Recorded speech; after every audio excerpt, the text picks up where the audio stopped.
Da cidade. A apresentação: Juliano Zimmer. Ok, bom dia você que está conosco nessa quinta-feira. Lembrando que o nosso programa vai passar por uma mudança de horário, começando às 10, a partir de hoje, vai começar às 10 da manhã, das 10 às 11, continua nos mesmos dias, né, terças e quintas, trazendo a boa informação para você. Programa Na Mira da Cidade pela Web Rádio Cidade Mix, a nova sensação de São José dos Pinhais. Hoje é 9 de julho de 2020. Uma data como hoje foi uma data histórica, né? 9 de julho de 1932, a 88 anos. Essa data era muito importante porque começava a Revolução Constitucionalista no Brasil, também conhecida como Revolução de 32, a Guerra Paulista. O movimento que começou no estado de São Paulo, durou 87 dias e o objetivo principal era derrubar o governo provisório de Getúlio Vargas e elaborar uma nova Constituição para o Brasil. E o saldo foi negativo, o saldo de mortes nessa guerra, nessa batalha de 1932, foi de 934 pessoas, segundo dados oficiais. O movimento foi uma reação dos paulistas à Revolução de 30, que pôs fim à autonomia dos estados, impedindo a posse de Júlio Prestes como então presidente da República Velha Brasileira, conhecida também pela política café com leite, na qual Minas Gerais e São Paulo se alternavam no poder. A Revolução de 1932 foi o último grande conflito armado da história política brasileira. Bom dia, Everton Moreira, do meu lado, para analisar e comentar os principais assuntos políticos dessa quinta-feira. E são muitas polêmicas no noticiário político. Obrigado pela sua presença mais uma vez. Bom dia, Everton Moreira. Bom dia, Juliano. Bom dia, Haroldo Nascimento. Bom dia a todos que estão acompanhando nós aí pelo aplicativo da rádio, né? E pelas redes sociais aí, pelo Facebook da Rádio Web Cidade Mix. Ok, Haroldo Nascimento, bom dia também conosco, sempre tentando melhorar toda a parte técnica, a produção do programa Na Mira da Cidade, todas as terças e quintas, um esforço danado para conseguir aí sempre levar o melhor para você que nos acompanha. Toda a nossa equipe, né, a nossa equipe técnica de produção, e obrigado, agradecendo a sua participação conosco. Já pode mandando as suas mensagens também, participando conosco, interagindo. É muito importante a sua participação. 9 horas e 47 minutos. A primeira bomba política dessa quinta-feira, né? O José Serra, alvo da Lava Jato, envolvido com a Odebrecht. Então isso prova que a Operação Lava Jato continua a todo vapor.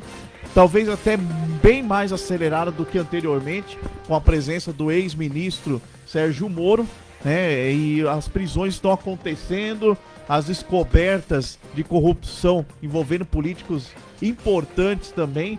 E o José Serra, ele acabou recebendo a visita, né, da Polícia Federal em sua casa. E o senador aí, José Serra, e a filha dele, a Verônica Serra, foram acusados de envolvimento, são sob suspeita de terem se envolvido em pagamentos de propinas junto à Odebrecht. E a história é bem complicada, inclusive encontraram obras de arte caríssimas na casa do José Serra, que teria sido fruto do dinheiro sujo vindo da Odebrecht. Ele justificou falando que não, que era um dinheiro honesto, que ele comprou obras de arte no valor de milhões de euros, né? Valores assim que não é para qualquer um adquirir. Lembrando que o Serra, entre 2006 e 2007, ele valeu-se do cargo que tinha, né, a influência política que tinha, para receber da Odebrecht pagamentos indevidos em troca de benefícios relacionados às obras do Rodoanel Sul do estado de São Paulo. E aí, nesse contexto, foram realizadas várias transferências, né, para dissimular a origem de valores.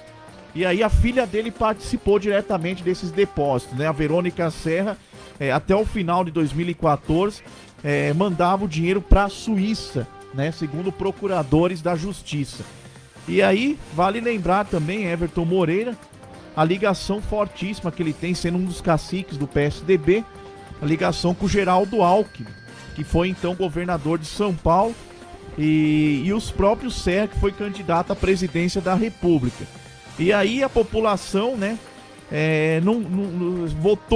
votaram nesses políticos e não sabiam o tamanho do abacaxi que eles estavam envolvidos, né? Então ele elegeu um presidente, nós elegemos um presidente da República, o Lula, foi pra cadeia, né? E ainda está sendo investigado em processo de corrupção na Lava Jato. O Aécio Neves foi pro segundo turno das eleições de 2014. O Aécio Neves envolvido em processo de corrupção também, envolvendo a Odebrecht, né, na Lava Jato. E agora o José Serra, que também chegou ao segundo turno na disputa presidencial 2 vezes, em 2002 e 2010, também agora na mesma situação. E o Geraldo Alckmin também chegou ao segundo turno das eleições de 2006 com o Lula, perdeu porque o Lula estava com uma popularidade alta, e logo depois, em 2016, o Alckmin se envolveu na máfia da merenda em São Paulo, quando ele era governador, superfaturamento da merenda escolar da rede pública de ensino de São Paulo.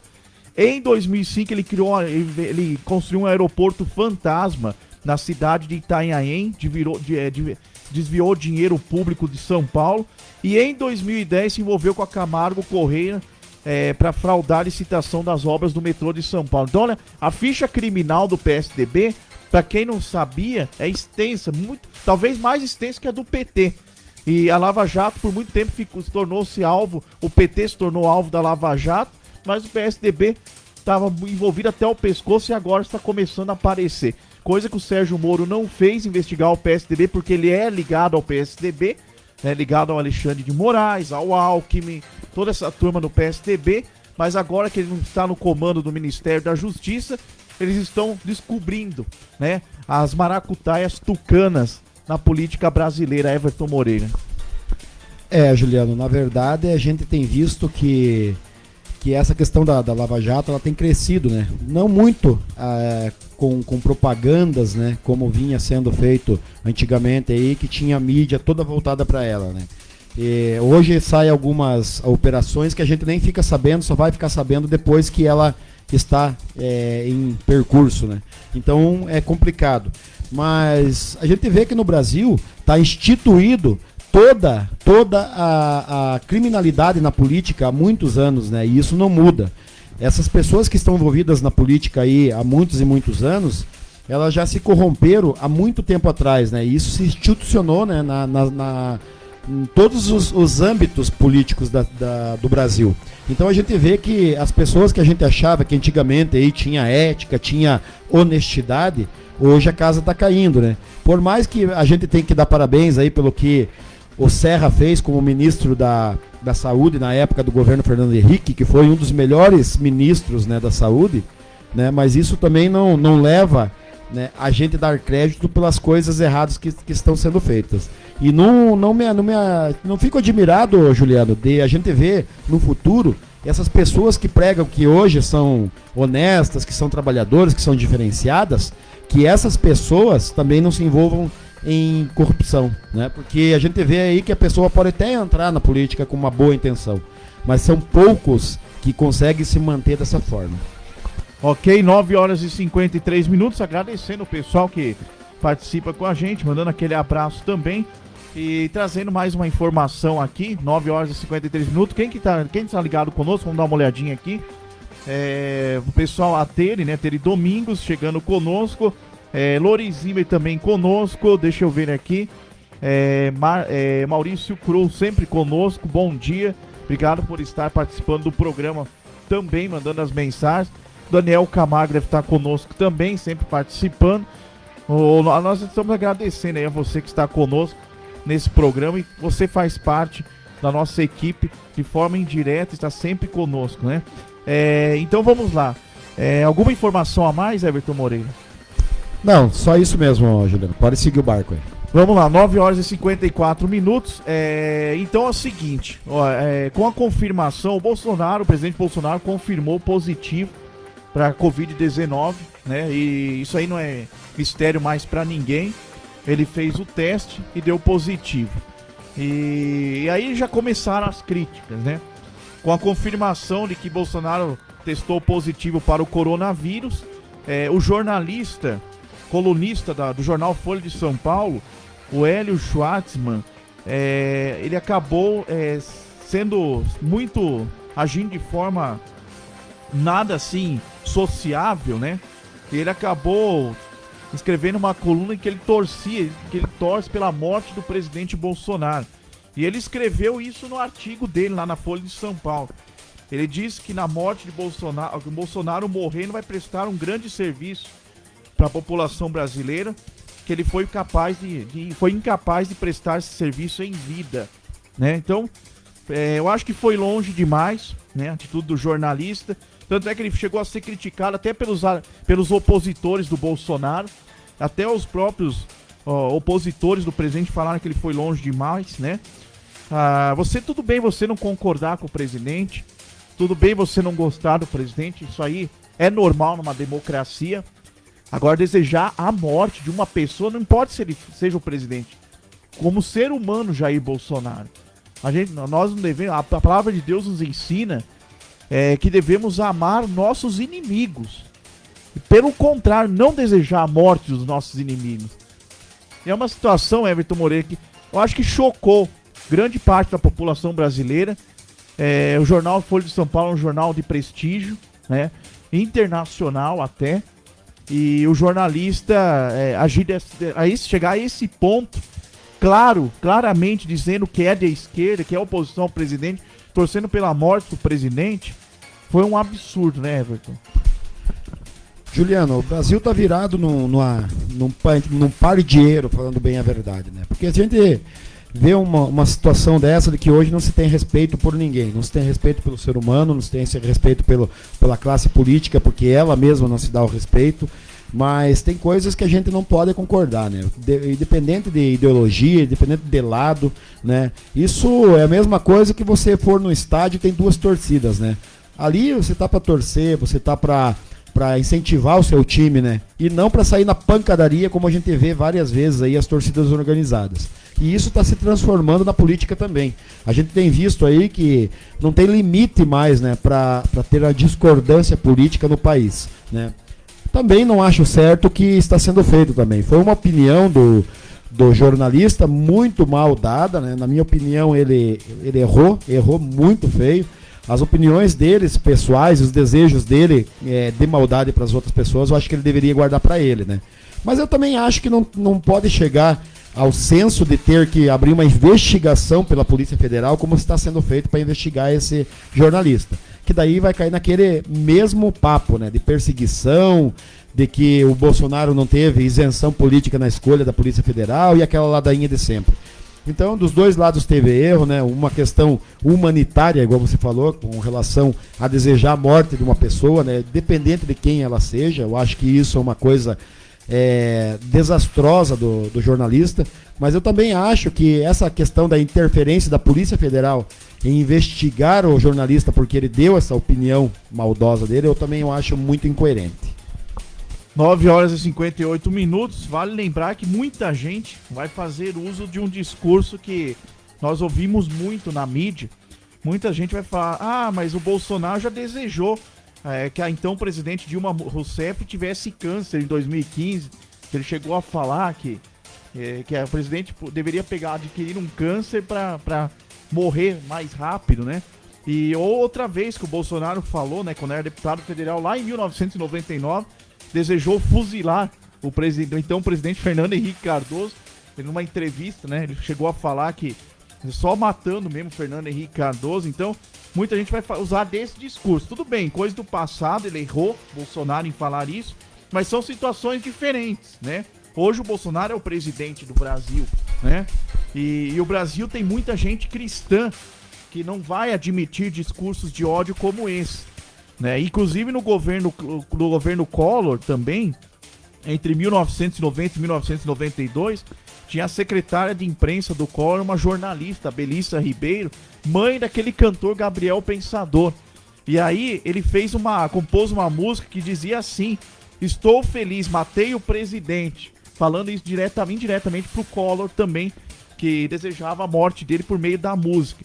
Aí depois ele teve que reeditar a música, teve que reescrever, gerou uma polêmica danada. Então, a você desejar a morte de um presidente da República é um crime grave, apologia ao crime, né? Ele está incentivando, de repente, uma pessoa com a mente mais fraca a atacar o presidente publicamente, como aconteceu com Adélio Bispo, que por meio de todo aquele fervor da campanha eleitoral da esquerda, incentivaram, né, uma pessoa desequilibrada, que nem o Adélio Bispo, ou a mando de alguém, ir lá e esfaquear o Bolsonaro. Então, é um discurso de ódio que a gente tem que combater. Fora da política, fora de qualquer situação, ideologia política, né, Everton Moreira? Aí entra uma questão de um discurso de ódio. Isso sim é fascismo. E não aquilo que o Bolsonaro falou, que eles colocaram como fascismo. A coisa inverteu, né? Na verdade, a gente tem que repudiar tudo, né, Juliano? Nas falas do Bolsonaro também, ele teve a mesma atitude desse jornalista, então a gente tem que enaltecer de que ele fez errado também, de que hoje talvez ele esteja colhendo também tudo aquilo que ele plantou, né? Porque, dependente de ser presidente, de ser prefeito, de ser governador, de ser um agente político ou um representante do povo, eu acho que todas as pessoas têm o mesmo direito. E ele errou também nisso, igual você falou, né? Eu até tinha me esquecido desses dois fatos. Ele também se equivocou muito gravemente na época. E eu recordo muito bem disso, que a Dilma estava com suspeita de câncer naquela época, né? E ele teve essa infeliz colocação. E quanto ao Gabriel Pensador, eu acho que com relação à música ali, ele tem um discurso ali, ele é um cantor de rap, na verdade, né? E ele tem sempre essas músicas, elas são aquelas músicas que chocam mesmo, né? Eu acho que aí já entra uma questão de colocação de linguagem, né? E alguma coisa assim também fictícia, porque se você for ver músicas aí que tiveram aí de protesto, por exemplo, de Renato Russo, né? Quanto que o Renato Russo batia nos políticos e falava coisas com metáforas que hoje a gente está entendendo, né? Talvez até imaginando um futuro, né? Que poderia vir aí por ele ser de Brasília e conhecer talvez um pouco dos meandros da política. Então, com relação à música, à expressão de arte, desde que não falte respeito com as pessoas, eu acho que tudo é válido. 10h02, agradecendo você que está ligado conosco, pessoal chegando aí, participando, né? O programa vai estar em novo horário, então, a partir de hoje, né? O programa vai acontecer aí das 10 às 11 da manhã, um pouquinho mais tarde. Pessoal aí participar também, toda terça e quinta, os mesmos dias, só que horário diferente. E falando em jornalista também, tivemos o caso do jornalista Oswaldo Eustáquio, que foi preso, a mando do Supremo Tribunal Federal, e acabou sendo solto. E aí a gente vê que só porque o jornalista Oswaldo Eustáquio criticou o Supremo Tribunal Federal, ele foi preso. Aí esse jornalista da Folha de São Paulo, que desejou a morte do presidente, não vai levar nenhum processo nas costas. O STF não fez nada, né? Então, quer dizer, eu acho que está tendo dois pesos e duas medidas nessa situação. No caso do jornalista Oswaldo Eustáquio, o STF rasgou a Constituição literalmente, né? O artigo 5 da Constituição, que fala de liberdade de opinião, né? O artigo 220, que fala que não deve haver censura contra a imprensa, né? E o artigo 6, quando eles proibiram o jornalista de trabalhar, de usar as redes sociais, violaram mais um artigo, o artigo 6º da Constituição, que assegura direitos trabalhistas a um profissional da imprensa. Então não dá para entender o que está acontecendo no Supremo. Aí fica valendo aquela frase do Oscar Arias, ele foi presidente da Costa Rica entre 1986 e 2010, ele dizia o seguinte, ele falava assim, entre o país democrático e o não democrático, é que o democrático não prende jornalista. Foi a fala do ex-presidente da Costa Rica, Oscar Arias, e é verdade, Everton Moreira. Então, se um país tem uma imprensa, é um país democrático. Agora, se um país que não tem imprensa ou que a imprensa é censurada, ele deixa de ser democrático. Então veio bem a calhar nas duas situações. O jornalista da Folha de São Paulo, que deseja a morte do presidente, e o jornalista Oswaldo Eustáquio, que foi preso por criticar o Supremo Tribunal Federal, que só está fazendo lambança ultimamente. Com relação ao jornalista que desejou a morte do Bolsonaro, do nosso presidente, eu acho que cabe ao presidente, né, e a sua assessoria entrar com o processo, né, com relação a isso. Eu não sei no que se enquadra esse processo, porque ele deu uma opinião e desejou a morte. Então segundo o ministro da Justiça, né, o André Ramagem, entraria contra crime contra a segurança nacional, por se tratar do presidente da República. Eu não vi ali um caso dele incentivar alguma coisa. Eu vi alguma coisa de opinião dele desejar o mal para uma pessoa. Isso não sei se enquadra em calúnia, em injúria, em alguma coisa assim com relação talvez ameaça, né? A índole do presidente. Mas ele não ameaçou. Eu acho que ele desejou, né? Uma coisa é você falar, vou matar. Outra coisa é você falar que eu quero que morra. Então eu não sei no que se enquadraria, porque eu não sou... eu sou meio leigo na questão do direito, né? Mas eu acho que cabe ao Bolsonaro mesmo tomar uma atitude. E eu, como chefe de uma pessoa, de um profissional desse, eu já teria demitido. Porque eu acho que os anseios deles, o que ele tem de pensamento dele com relação pessoal, com relação, ele não pode colocar no trabalho dele. Eu acho que isso aí já é uma coisa que faltou atitude até pro jornal mandar demiti-lo ele de imediato, né? Com relação ao STF, a gente tem visto aí que eles estão indo por um lado autoritário, né? De que eles não aceitam mais nada com relação à crítica. Se falar alguma coisa que o penteado do ministro não tá legal, vai pra cadeia. Se falar que o ministro vestiu uma roupa que não tá adequada, vai pra cadeia. Então é meio complicado, né? Jornalistas aí ficando presos aí 15 dias, né? Por mais que a gente sabe, né, que tem esse pessoal que hoje, assim, a gente vê que o bolsonarista hoje, eles estão se tornando radicais. Então tem aqueles grupos assim que defendem o Bolsonaro certo ou errado, como tinha o lulismo, né, que defendia o Lula, mesmo sabendo que ele roubou o Brasil, que ele saqueou os cofres públicos, ele e a gangue dele inteira do PT, e ainda tem gente que defenda. E isso não é legal. Eu acho que a gente não deve defender político, acho que a gente não deve defender agentes públicos. A gente tem que exigir deles. Eles são os nossos funcionários, eles são pagos por nós para defender aquilo que a gente precisa, para trazer desenvolvimento para o país, para fazer leis que beneficiem a população, e não para poder roubar ou para poder ficar fazendo alguma coisa ilícita, e quando não é ilícita também dando mau exemplo, né? Por exemplo, o Bolsonaro, eu acho que ele estava no caminho certo e ele acabou se perdendo com o tempo. Por exemplo, parece que ele gosta de desafiar o perigo, ele gosta de desafiar as críticas, ele quer se manter, bem ou mal, acima de todos. Eu acho que não é assim que funciona também.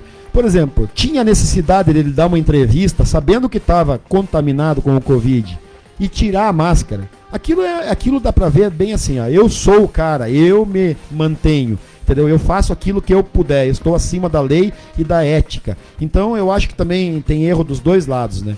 Então a gente tem que torcer aí para que o próximo ministro que entre, que agora vai sair um ministro no final do ano, vai entrar outro, né? Que esse ministro tenha uma consciência, que o Bolsonaro saiba indicar uma pessoa que mude um pouco, que comece a plantar lá no STF uma mudança de comportamento deles. Porque como a gente já falou várias vezes, né, Juliano? O STF, ele não legisla, ele não executa. Isso aí não é papel do STF. O STF revisa as leis, ele revisa os processos. Ele é um órgão de revisão.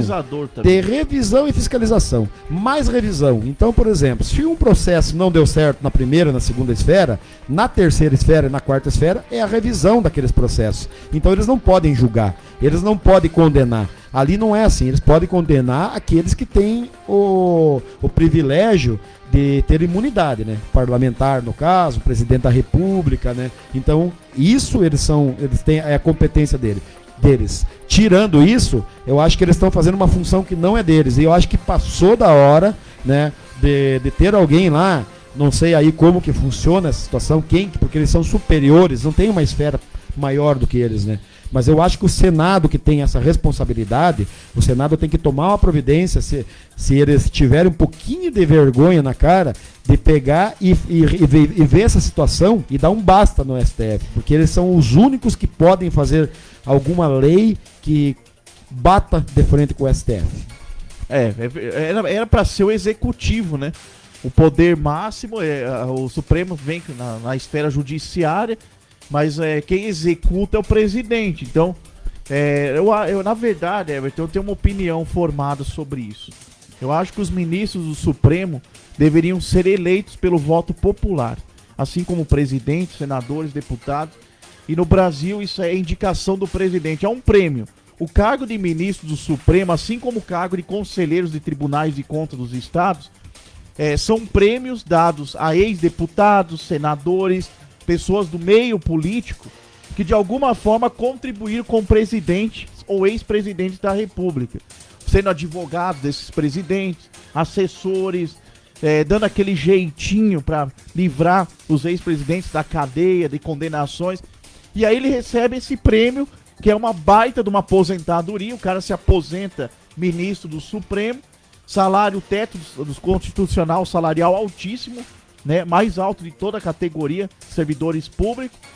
E é um prêmio de consolação para aquela pessoa que serviu o presidente, não a nação.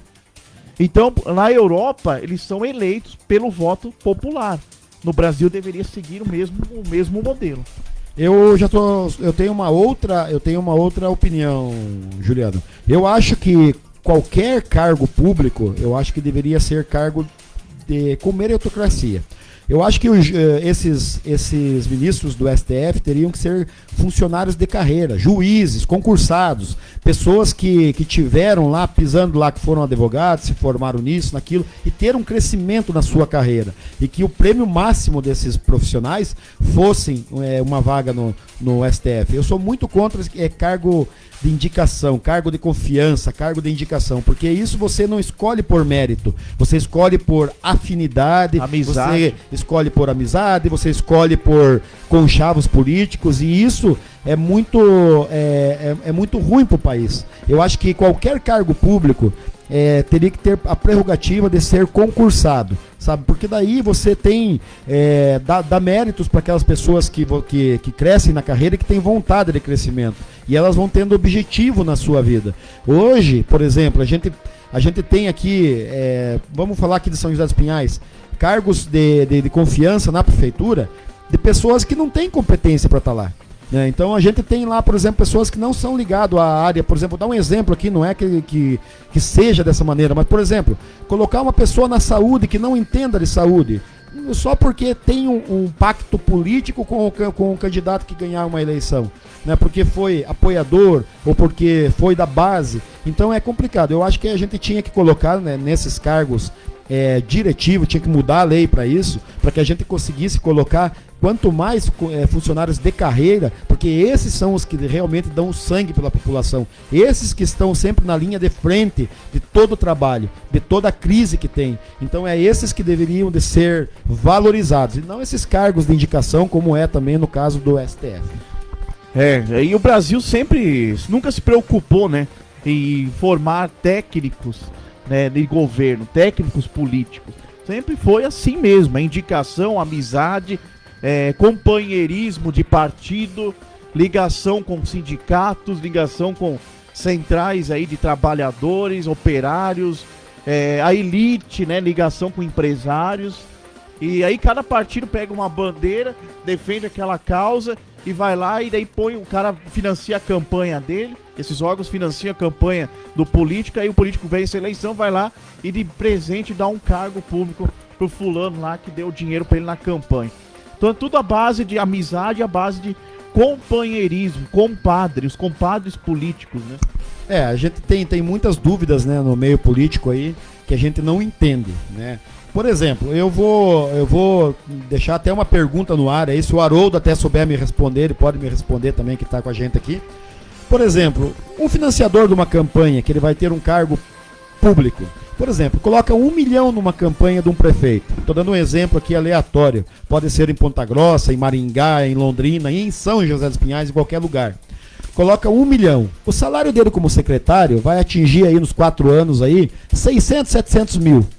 Qual a lógica disso, Haroldo Nascimento? Eu até hoje eu não entendo. Ele ganha um cargo porque ele colocou 1 milhão e nisso depois ele não recupera todo aquele investimento que ele colocou numa campanha, se isso é questão de investimento, né? Porque a gente vê que isso não é questão ideológica, não é questão de de colocar para a população uma coisa melhor, porque senão ele podia pegar esse dinheiro e aplicar em alguma coisa, numa ação social, numa filantropia, em algum órgão, alguma associação, num asilo, num orfanato, alguma coisa assim que seria muito mais benéfico para a cidade do que ele colocar numa campanha política, que ali a gente sabe que o dinheiro rola solto. Então eu não entendo até isso. Se você puder até me explicar, Haroldo, fico aí à disposição para entender o que acontece. Muito bom dia, Juliano Zimmer. Muito bom dia, Everton Moreira.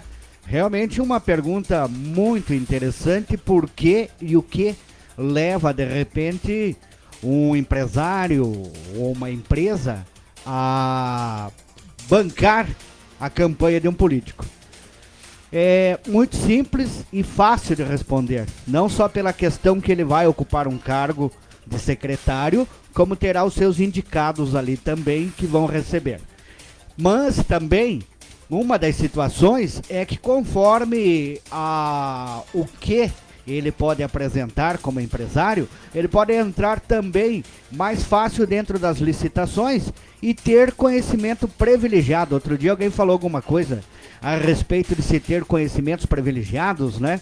E até aproveito o momento e já volto no assunto, que seria a questão da ideia que nós tivemos como formadores de opiniões a respeito de se colocar cabines de higienização na 15 de novembro em pontos estratégicos, que depois até alguém falou algo lá que é bastante interessante, de que se não houver um ponto muito estratégico pode se perder o produto na hora de fazer de aspergir esse produto, pode se perder. E também que a ideia, uma destas, era ser colocado a cabine dentro dos terminais de ônibus Afonso Pena e Terminal Central. Pois bem, não em nenhum órgão oficial eu vi qualquer pessoa ter comentado a respeito dessa situação, e através do nosso pensamento de formador de opinião, a gente chegou a essa conclusão de que poderia então ter estas cabines. Até foi com o Juliano Zimmer que a gente conversando, e outros assuntos, e das vans que poderiam. Depois foi dito que não tem como colocar as vans para suprir a necessidade de condução do transporte público do nosso município. Então não tem condições. A outra ideia surgida dentro do nosso programa, na mira da cidade, foi exatamente esse de colocar as cabines, e uma destas cabines já foi instalada no Terminal Central de São José dos Pinhais. Aí foi dito o quê? Que nós temos informação privilegiada. Nós, para começo de conversa, não temos nem acesso às situações do que acontece dentro da Prefeitura Municipal de São José dos Pinhais. O que a gente tem é boa vontade e inteligência para, no mínimo, ajudar a diminuir o impacto que está acontecendo, tanto dentro do comércio, quanto na vida das pessoas, o quanto vem aumentando aí o Covid-19, o coronavírus, mas sem informação privilegiada. Questão de inteligência, questão de pensamento. Visão estratégica, coisa que os políticos não têm. E aí, ainda voltando lá, porque eu tenho que responder a tua pergunta, mas aproveitei o momento também para falar sobre o que é questão privilegiada. A questão privilegiada é aquela que vem as cartas são abertas, hoje é feito através da tecnologia, da informática, né? O chamado pregão, mas já conversado com as empresas, tá? Everton, as licitações, Everton. Nós temos 5 quilômetros de paralelepípedos para ser colocados ali na Colônia Murici. E a gente gostaria de ver contigo aí quanto que é o metro, quanto você cobra o metro. Tá, o meu é tanto. Daí o outro é tanto. Aí aquele que é o privilegiado, ele fica sabendo o seguinte, diz, nós temos um lá que vai fazer por 20, tem outro fazendo por 18, aí você consegue fazer 17,50, se fizer 17,50, não tem. Então, não, se eu faço 17,50.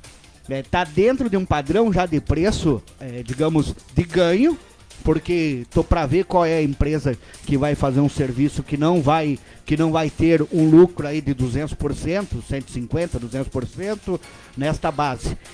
Aí existe a chamada situação privilegiada, e que aquela empresa que investiu na campanha do político, ela tem essas informações e acaba colocando ainda a empresa dela, ou de um parente, ou de um conhecido, ou de alguém, para trabalhar dentro dessa situação das licitações.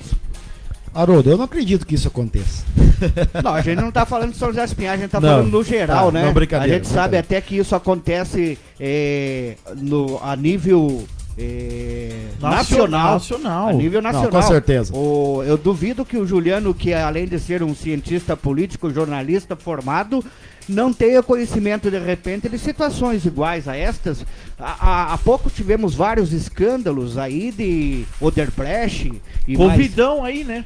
Isso tá tendo até hoje, né? Não, eu tava brincando com você, Haroldo. A gente tem ciência mais ou menos do que acontece, né? A gente não tem provas, mas a gente tem ciência.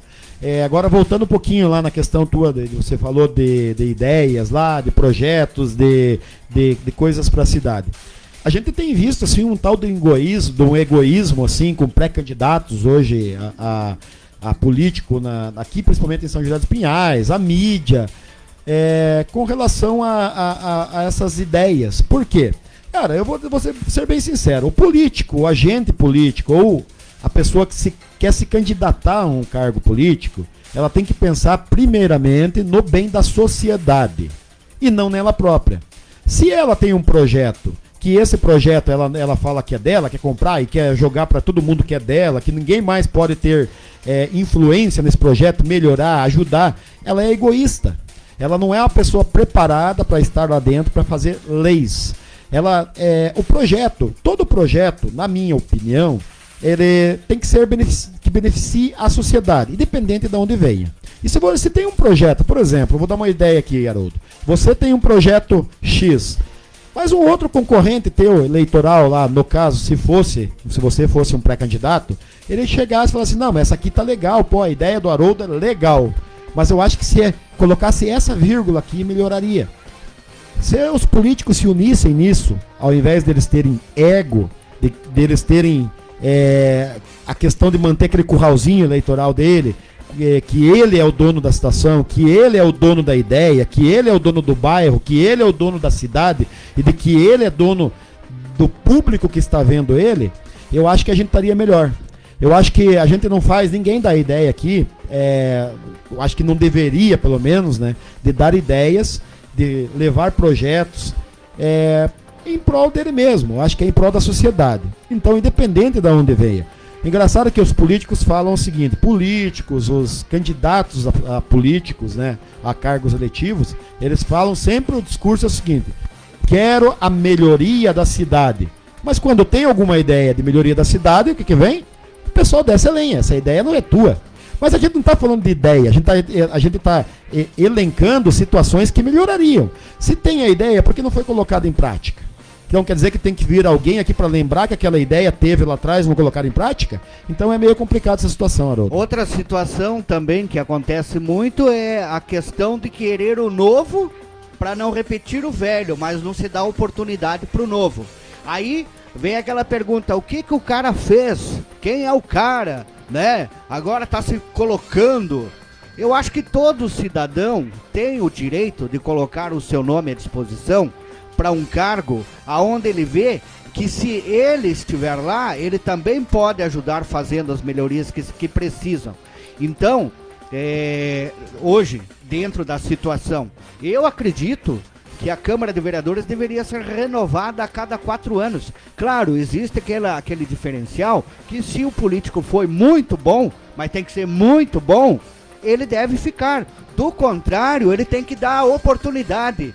Por exemplo, hoje nós temos você, Everton, como pré-candidato a vereador, e Deus queira, e a gente está correndo atrás para que isso aconteça, você ocupe uma das cadeiras. Mas se daqui 4 anos você não me apresentar trabalho e situações que condigam com aquilo que eu prego muito, que é o bem-estar de todo o nosso município de São José dos Pinhais, eu sou o primeiro a te dar as costas e falar, rapaz, você não é metade daquilo que você se propôs a ser e que a gente pensou trabalhar junto nessa situação. E eu vejo dentro das tuas vontades e tuas ideias coisas que realmente beneficiam ao nosso município de São José dos Pinhais. Vai levar muita porrada ainda, vai levar muito cacete, muito chicote nas costas, né? Mas já está começando a aprender, até porque você nunca foi político, né? Sempre foi empresário e como empresário sempre desenvolveu bem os teus projetos, os teus programas, os teus trabalhos, e por isso que está colocando o teu nome. Então se prepare, neguinho, se prepare que o chicote é doído. A lambada, a cacetada é muito forte mesmo. Na verdade, até a gente tem conversas aqui, vocês sabem a minha opinião com relação à política, né? Eu acho que cada cargo deveria de ter um limite, né? Até porque, às vezes, a pessoa que entra no cargo público, ela tem boa vontade.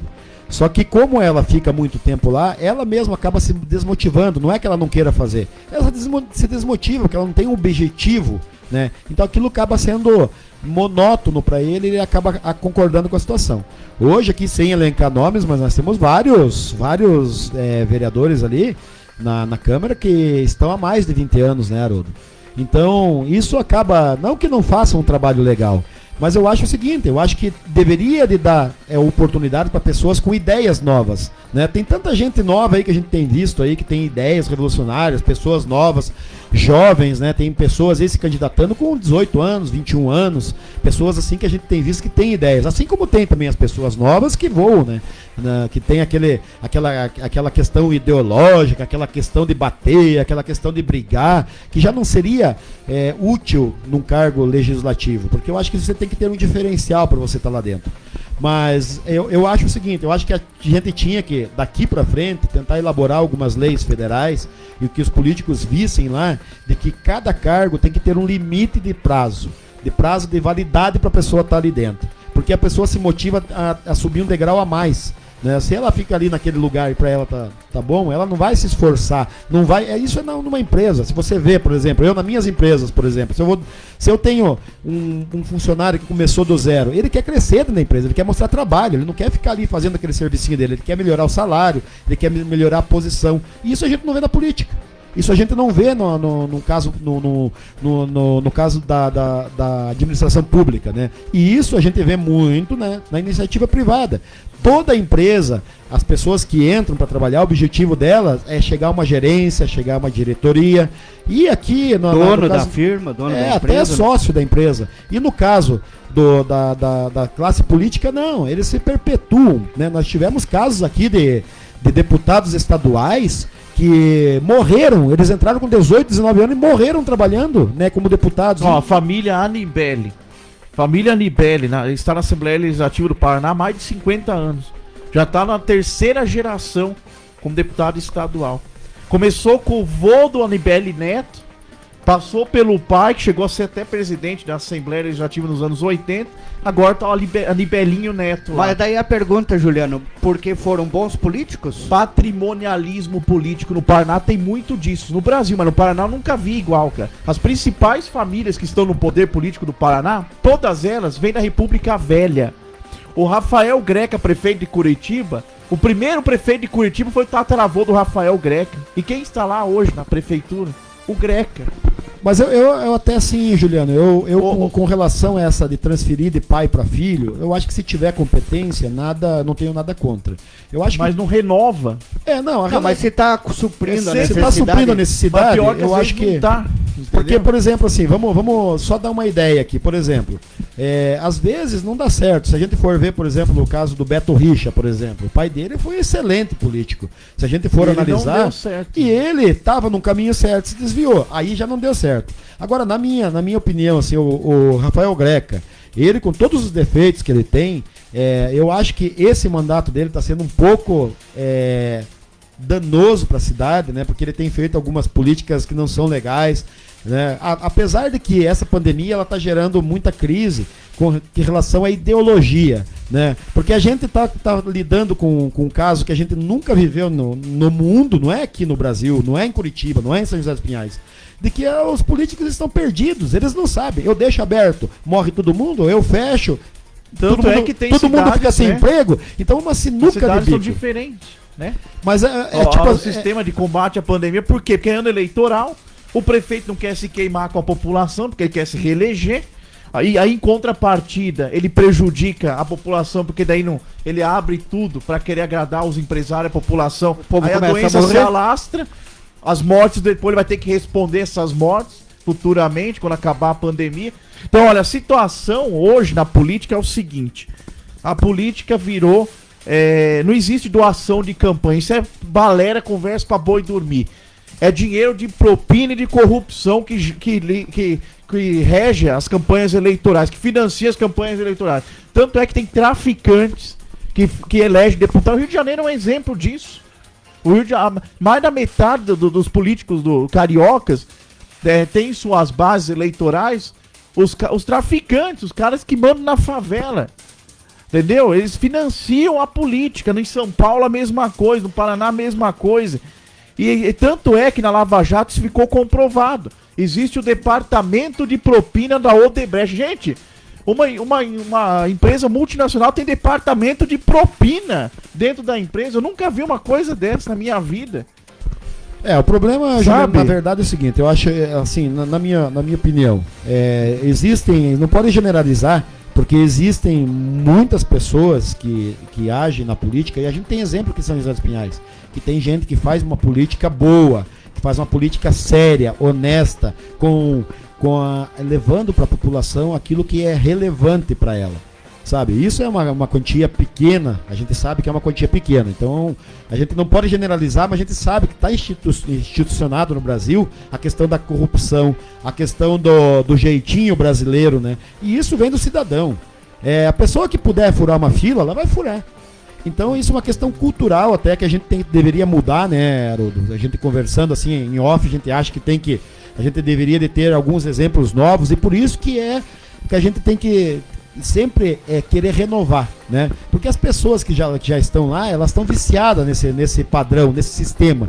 Então, para você bater de frente com o sistema, não é 1, 2, 3, 4, tem que ser ali 60%, 70% de renovação. Aí você bate no sistema. Sem estar assim, não bate. Você vai ter que ir junto com o sistema, e isso é complicado. Agora tem que ver também a situação, Everton Moreira, da questão que há bastante tempo a gente trabalha, no meu caso trabalho, que é a situação de mídia, sendo como repórter, radialista ou jornalista.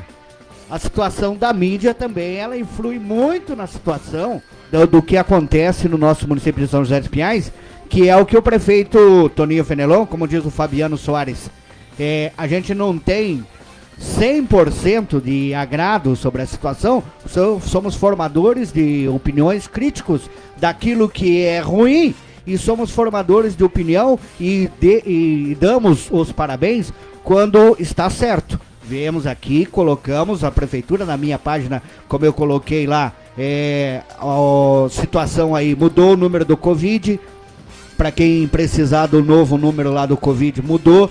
A prefeitura já mandou para a gente aqui o e-mail para que a gente possa estar informando a população e várias outras situações. Então o que acontece? Você viu, por exemplo, ontem que foi comentado aqui pelo Fabiano Soares, a situação do prefeito tendo de explicar a situação das máscaras, né? Foi editado um vídeo até onde interessava para quem queria plantar essa semente do mal, né? Porque se tiver coisa errada, nós temos que dar pau que tá errado mesmo. E dar ideias também de como melhorar, porque não é só falar. Não é só falar que você tá com o nariz sujo, Everton. Eu tenho que apresentar também o lenço para você e avisar você, porque muitas vezes, de repente, você nem tá sabendo, né? Então, em ano político, ano eleitoral, é muito difícil para todo mundo. Para todo mundo. Porque a mídia que nós chamamos de imprensa marrom, ela se apega naquele que paga um pouquinho, porque nem é um dinheirão, não. Não é um dinheirão que vai salvar a vida do cara pro resto da vida dele. Não precisa mais trabalhar com isso que vai se aposentar. Não, é mixaria. Daria até para chamar de esmola até. O quanto se ganha para ir denegrir a imagem. Por exemplo, na situação mídia. Você é convidado, eu preciso dar um pau, um cacete lá no sujeito lá. Quanto você me cobra? E aí eu passo então, porque eu tenho 100 mil seguidores, 200 mil seguidores, passo a dar pau em você dentro de inverdades, de situações que não condiz com a realidade daquilo. Porque primeiro, na língua do povo, todo político é jaguara, sem vergonha e safado. Na língua do povo. E com isso se aproveita a mídia marrom. Só que muitas vezes tem muitos pais de famílias, muitas pessoas que vendo, digamos, uma luz lá no final do túnel, colocam o seu nome. porque querem fazer esse diferencial. Eles sabem como chegar lá na Assembleia Legislativa ou lá na Câmara Federal e levar um projeto lá. Olha, eu vim trazer um projeto aqui para vocês, não sei se é viável ou não, mas eu trouxe, porque é de interesse do nosso município lá, de que isso possa acontecer. E quando a gente tem que falar bem, quem fazia muito isso era o ex-prefeito Ivan. Ele pegava uma meia dúzia de vereador, mais uma quantidade de assessores aqui, com projetos, e ia lá para Brasília. Era difícil ele vir de lá, Juliano Zimmer, sem uma resposta. Sabe por quê? Porque existem lá na Câmara Federal, ou lá no governo federal, existem muitas situações de fundos perdidos. O que falta em Brasília, Haroldo, isso aí é uma coisa que eu conheço, né? Que eu, a partir do momento que a gente se coloca à disposição para alguma causa, eu acho que a gente tem que se preparar. E quanto a isso aí, eu estou preparado. A gente tem muita verba em Brasília, mas muita verba em Brasília. O que falta hoje é projetos. São José dos Pinhais já perdeu várias verbas por não ter projeto. Por não ter projeto, por não ter projeto. Verdade. Aí então, que entra o governo técnico, né? É uma coisa complicada, porque, veja bem... Vem naquela parte que você falou, Juliano, da questão, o Everton falou, alguém falou sobre a questão técnica. Precisa de um técnico lá. Ou não é só porque é compadre do fulano, né, que ganhou um cargo, e agora o que eu vou fazer com isso? Não, você não precisa fazer nada. O senhor só tem que ficar sentado aí. Aí existe uma administração, mas o cara não sabe administrar aquele pessoal. Por exemplo, existem secretarias que tem, quanto? Vamos chutar? 80, 90? Eu acho um absurdo a Secretaria de Comunicação ter a quantidade de funcionário que tem, né? Eu acho absurdo aqui em São José dos Pinhais. Comunicação hoje se faz com 3 pessoas. Uma de mídia, uma que vai ser o presencial, que vai ser o representante do prefeito, no caso, e uma que vai fazer... Quantas pessoas que eu não sabia? 3. Eu acho que com 3 mas pessoas... Hoje tem quantas? Não, eu não sei, mas eu vi num evento esses tempos aí, né? mais do que 15 pessoas vestidas com comunicação da prefeitura. Pra quê? Sendo que hoje a gente está fazendo tudo nas mídias sociais. Hoje a prefeitura tem um contrato milionário com empresas de mídia. Por que precisa uma quantidade de funcionário daquela? Então é complicado. Agora, com relação à mídia, Haroldo, eu acho o seguinte. Por exemplo, eu nunca participei de licitação aqui em São José dos Pinhais, deixando bem claro. Tá? Eu tenho uma construtora, mas nunca participei. Mas se eu fosse participar de uma licitação aqui em São José dos Pinhais,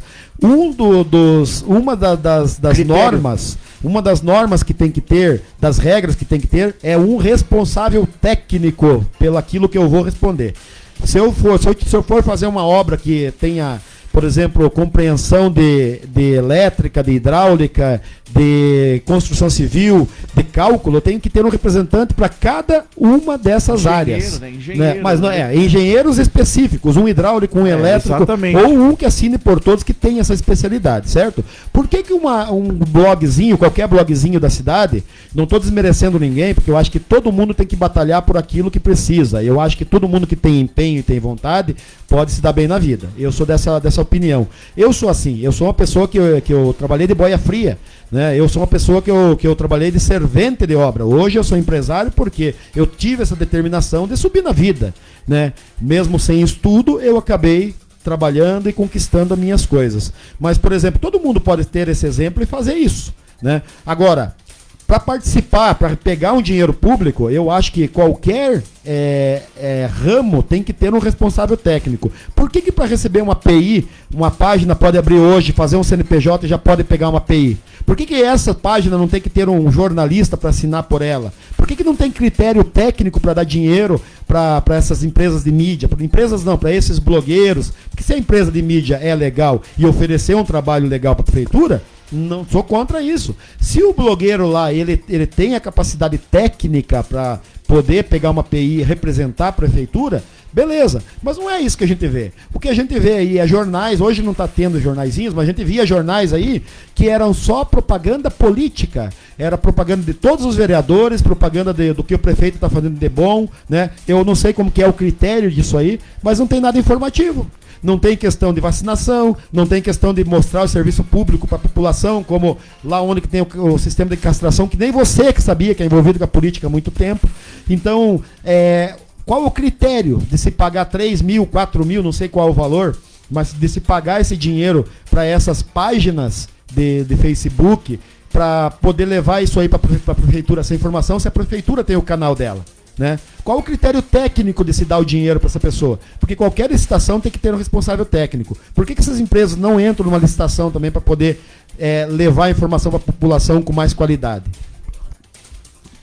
Pois é, 10 horas e 39 minutos, que o papo ficou bom, hein? Ficou interessante aqui. Eu acho que é importante a gente conversar sobre isso, mandando um abraço pro pessoal também ligado com a gente, né?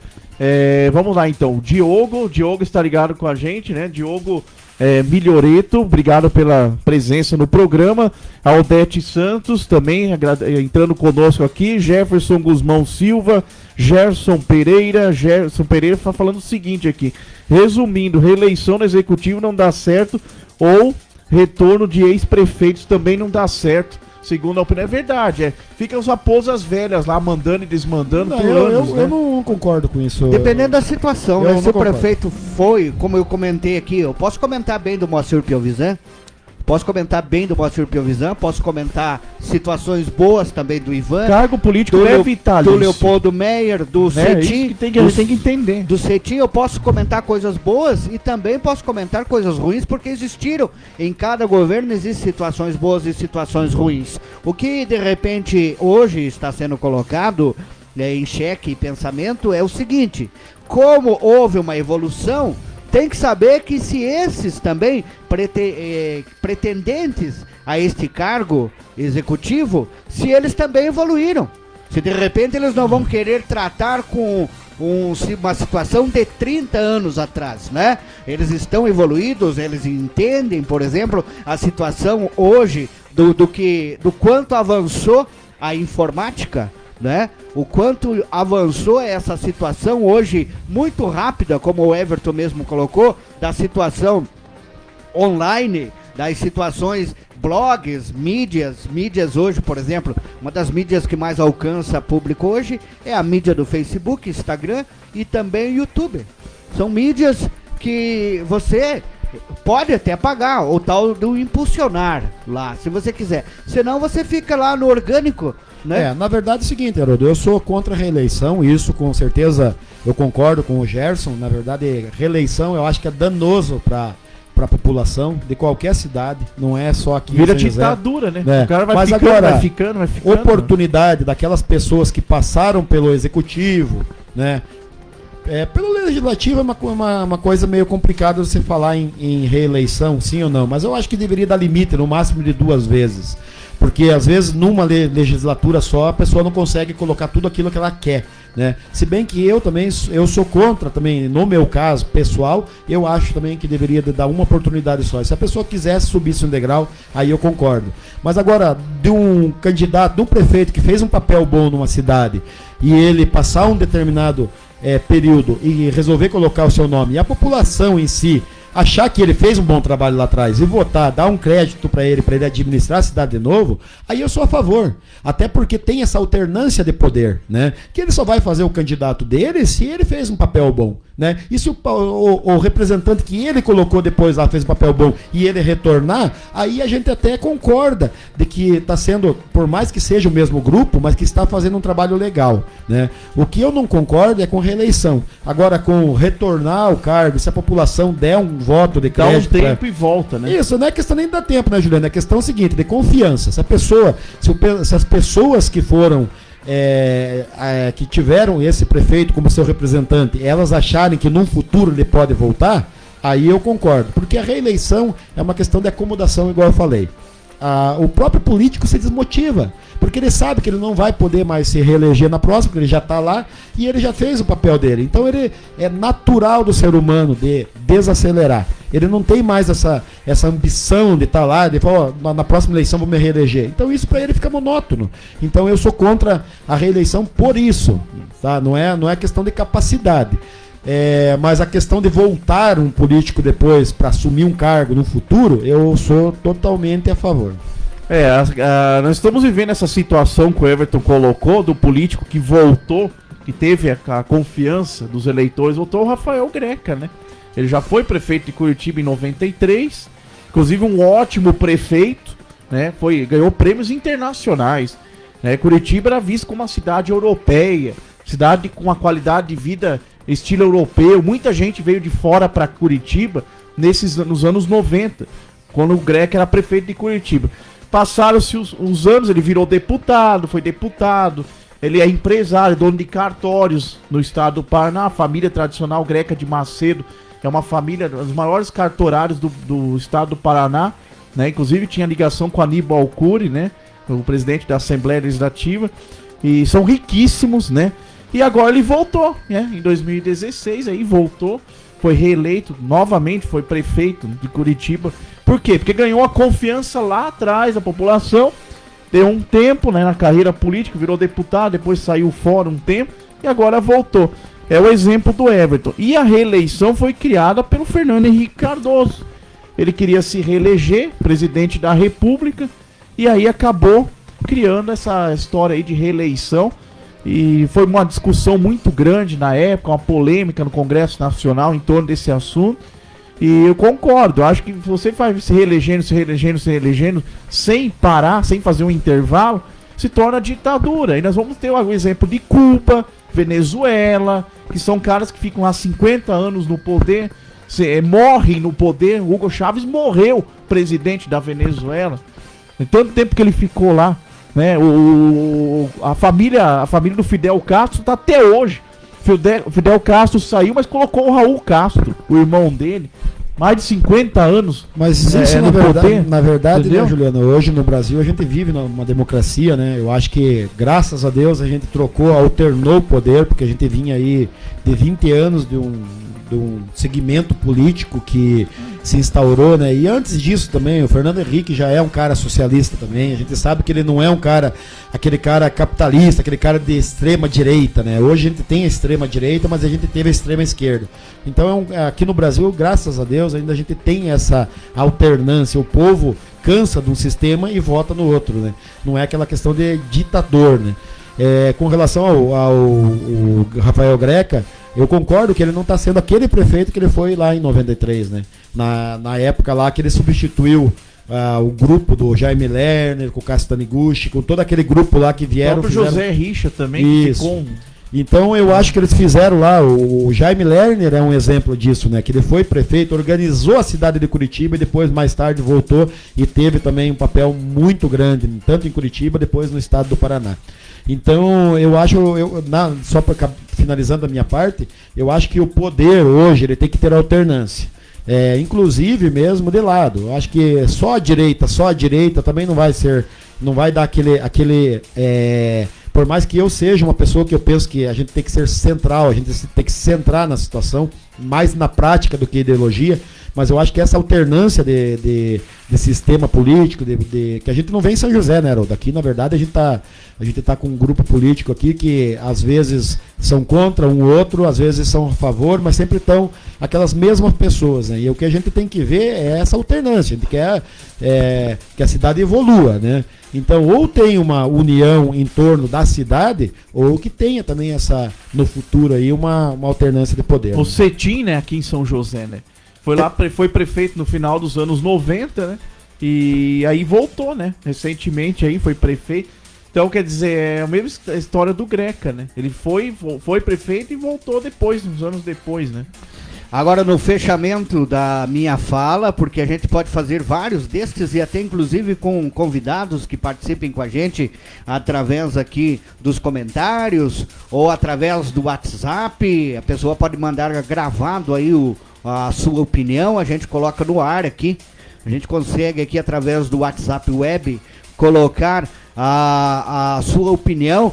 Claro, tudo dentro da lógica do respeito. Tudo lógica e dentro do respeito.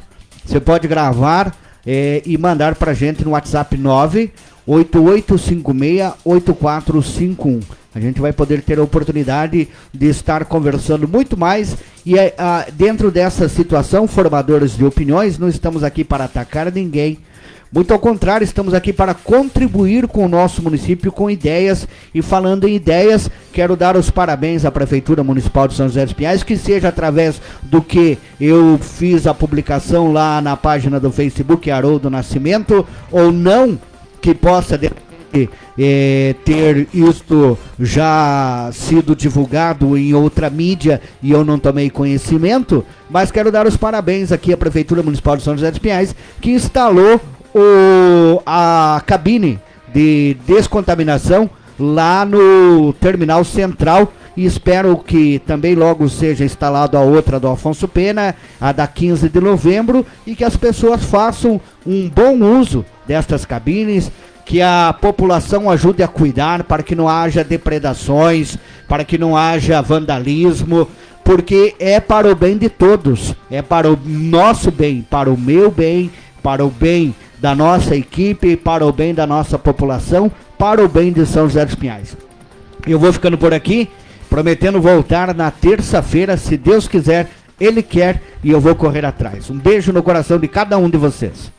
Valeu, obrigado, Haroldo Nascimento, Everton Moreira, obrigado também pela participação no programa de hoje e até semana que vem. Isso aí, Juliano. Um bom dia para todo mundo aí, um bom final de semana para todos, e que tenhamos aí um final de semana abençoado. Até lá. Valeu, então, agora 10 horas e 50 minutos. Abraçando o pessoal que esteve conosco até agora, Jefferson Guzmão Silva, Gerson Pereira, obrigado, Rodrigo Steff, Maurício Cru, pessoal aí ligado com a gente aqui na mira da cidade, Odete Santos, Diogo Milhoreto, muito obrigado pela audiência a todos que estiveram conosco. E a pérola para encerrar o programa, aquela frase polêmica ou engraçada que não pode faltar. Ele revolucionou a indústria automotiva do país. Grande presidente Collor, olha aí, ó, o Ângelo Coronel, senador do PSD baiano e relator do projeto de lei 2630, produzindo uma exemplar fake news durante a sessão no Senado que aprovou a chamada lei das fake news. Em plena aprovação da lei das fake news, ele conta uma mentira dessa, né? Falando que o Collor revolucionou a indústria automobilística no Brasil. Que piada, hein?